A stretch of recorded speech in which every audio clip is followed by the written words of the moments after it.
बहुत सी रातें ऐसी होती हैं जब हर ओर एक अजीब सा सन्नाटा पसर जाता है।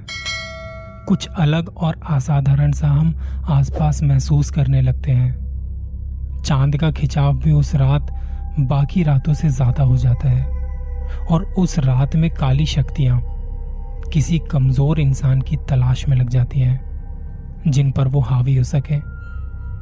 रमन आज भी थका हुआ सा घर जा रहा था। दिन भर की भाग दौड़ ने उसे निचोड़ दिया। क्या यार, आज बड़ी थकान सी हो रही है। मन कर रहा है कि बिस्तर पर जाकर बस लेट जाऊं, बस जल्दी से घर पहुंच जाऊं। गर्म पानी में पैर डालकर ही ये थकान मिटेगी अब तो। रमन अक्सर आखिरी ट्रेन पकड़कर काम से घर लौटता था। उसके बाद एक शॉर्टकट रास्ता जो उसे कब्रिस्तान से होते हुए घर की ओर ले जाता। वहां से उसका घर ज्यादा दूर नहीं था। हालांकि उसके करीबी लोगों ने, दोस्तों ने उसे मना किया था कि रात के वक्त कब्रिस्तान से होते हुए मत आया कर, उस रास्ते से बच के रहे। रमन हर रोज सोचता कि काम से जल्दी जाएगा और घर जल्दी पहुंच जाएगा, पर काम के चलते अक्सर उसे देर हो जाया करती थी। इसी वजह से वो उस सुनसान रास्ते से घर के लिए निकल पड़ता। दबे कदमों से वो सुनसान कब्रिस्तान वाला रास्ता पार करने लगा। आज वहां एक अजीब सी खामोशी पसरी थी। ना किसी जानवर की आवाज और ना ही किसी पेड़ पौधे की सरसराहट। मानो आज सब कुछ रुका सा हो। रमन को थोड़ा अलग सा अनुभव हुआ आज। पहले तो उसने चारों तरफ देखा, लेकिन रात की परछाई उसे अंदर तक टटोलने लगी। वो धीमे धीमे अपनी सांसों को थामते हुए आगे बढ़ने लगा। उसके कदम जो अभी तक सुस्त थे वो तेज हो चले। अब बस रास्ते पर उसके चलने की आवाज उस सन्नाटे को चुनौती दे रही थी। आज की रात कोई मामूली रात नहीं थी। रात आज घने अंधेरे से भरी थी। चलते चलते रमन को अजीब सी ठंड महसूस हो रही थी। वो बस चाहता था कि किसी तरह इससे पार निकल जाए। खुद को खींचते हुए और मन ही मन कुछ बोलते हुए आगे बढ़ने लगा। अचानक उसने एक पेड़ को पार किया तो उसे लगा कि वहां कोई खड़ा है। वो मुड़ के पीछे देखना चाहता था, पर उसकी हिम्मत नहीं हुई। फिर भी थोड़ा आगे जाके उसने धीमे से पीछे पलट के देखा तो दाईं ओर एक परछाई उसकी तरफ देख रही थी। ये देखते ही रमन की चीख निकल गई। ठीक एक कब्र के ऊपर वहां कोई खड़ा था। उसके शरीर का आकार अलग और विचित्र था। पांव जरूरत से ज्यादा लंबे थे। गर्दन के ऊपर का हिस्सा अजीब तरह से बिगड़ा हुआ सा था। हाथ छोटे और उंगलियां बड़ी बड़ी। ये देखते ही रमन के हाथ पैर फूल गए। वो बस वहां से भागना चाहता था, पर उसके पांव इतने भारी हो गए कि उससे चला भी ना गया। वो अपनी फटी आंखों से बस वहीं देखता रह गया। किसी तरह वो गिरता पड़ता कब्रिस्तान वाले इलाके से दूसरी तरफ पहुंचा। उसका चेहरा सफेद पड़ चुका था, पर वो हैरान तब हुआ जब उसका ध्यान उसकी कमीज पर पड़ा, जिस पर खून लगा हुआ था। हाथ फूल गए थे।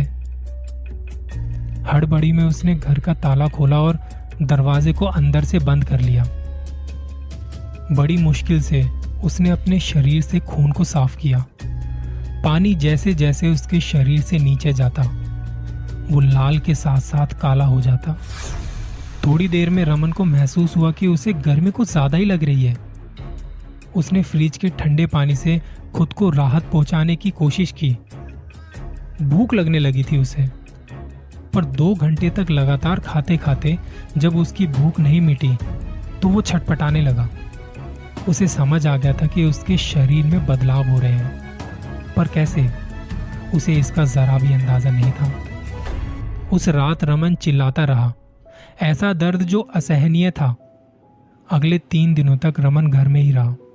लोगों ने भी उसे काम पर आते जाते नहीं देखा।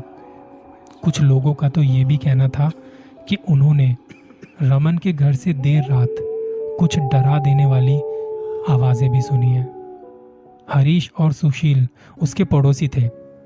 हरीश का कहना था पिछली रात उसने रमन को बालकोनी में खड़ा देखा और वो अपने ही हाथों को बुरी तरह से चबा रहा था, इतना कि खून से लथपथ उसके हाथों की हड्डियां तक दिखने लग गई थी। वहीं सुशील का कहना था कि वो रमन है ही नहीं जिसको उसने देखा। उसकी आंखों की पुतलियां तो बिल्कुल काली थी, पैर कुछ ज्यादा ही लंबे थे। धीरे धीरे ये खबर आसपास फैल गई। लोग तो डर से तब सहम गए जब पाया कि आसपास के कुत्ते बिल्ली गायब होने लगे और उनकी चीखें रमन के घर से आने लगी, मानो उनको कोई बेरहमी से मार रहा हो। जब इसके बारे में पुलिस को बताया गया तो पुलिस सुबह के वक्त रमन के घर आई।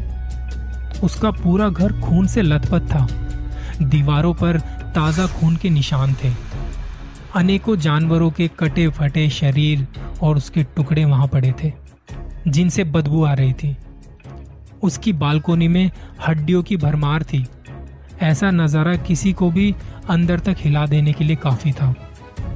पुलिस ने घर का हर कोना छाना पर रमन नहीं मिला, तो उन्होंने ये बात फैला दी कि रमन को तुरंत पकड़ा जाए। एक लंबी खोजबीन के बाद भी रमन की कोई खबर ना मिली। लोग ये मान बैठे थे कि रमन पर किसी पिशाच का साया है और अब उसे कोई नहीं बचा सकता।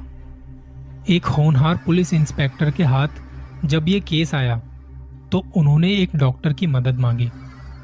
डॉक्टर साहब, बड़ी अजीब बात है कि रमन मिल नहीं रहा और उसके घर पर इतना खून देख के तो सभी हैरान थे। लोगों का तो ये भी कहना है कि अजीब सा दिखने लगा था वो, पर पता नहीं क्यों ये बात मेरे गले से नहीं उतर रही। आपको क्या लगता है इस पूरे केस में? इंस्पेक्टर बड़े परेशान थे। आखिरी बार रमन को किसने देखा था? उसकी दिनचर्या क्या थी? डॉक्टर ने कहा कि उसकी एक पड़ोसी बता रही थी कि वो झुक झुक कर चल रहा था। उसकी आंखें काली थी और वो गुर्रा रहा था।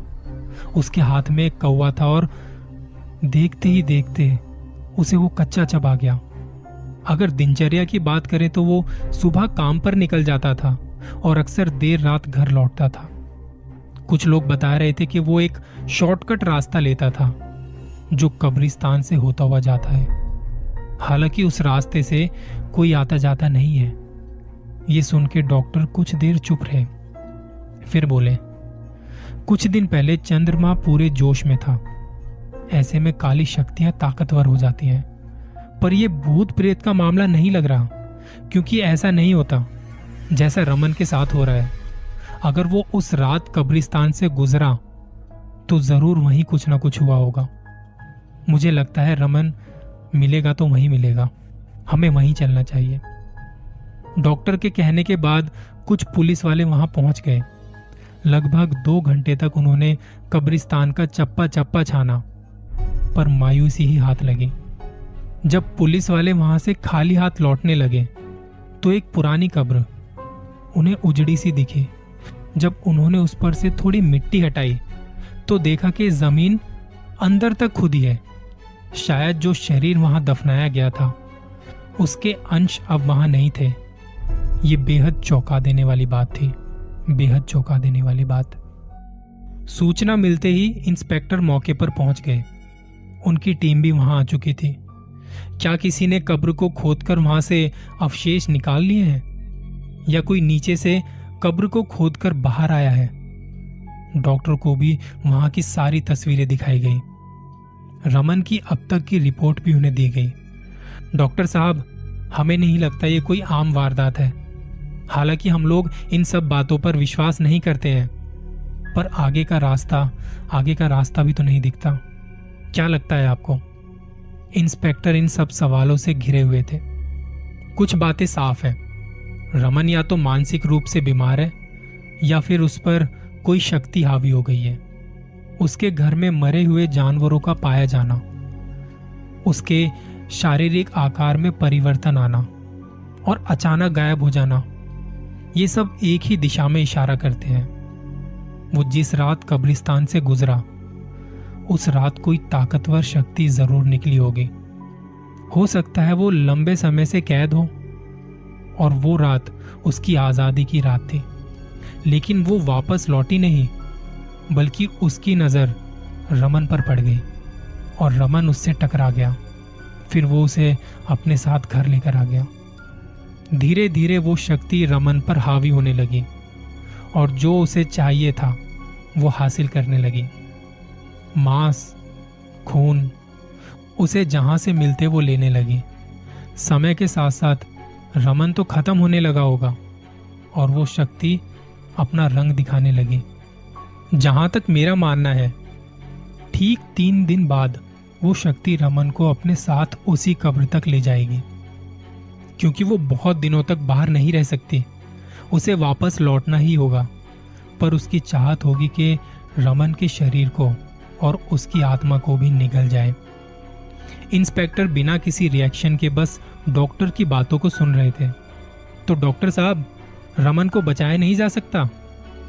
कोशिश की जा सकती है, हालांकि देर हो चुकी है और इस तरह का प्रयोग शुरुआती दौर में ही होना चाहिए था।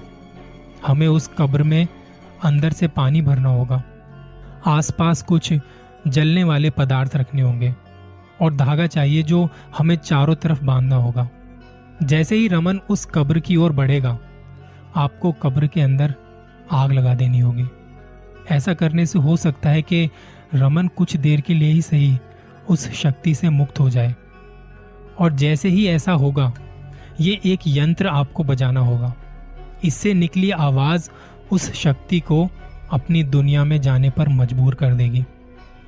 डॉक्टर के बताए तरीके इंस्पेक्टर ने अपनाए। इस पूरी प्रक्रिया को डॉक्टर की निगरानी में किया गया। हालांकि हर कोई इन बातों पर यकीन नहीं करता और करने को तैयार भी नहीं था, पर जब रमन को उन्होंने अपनी आंखों के सामने देखा तो बस खड़े के खड़े रह गए।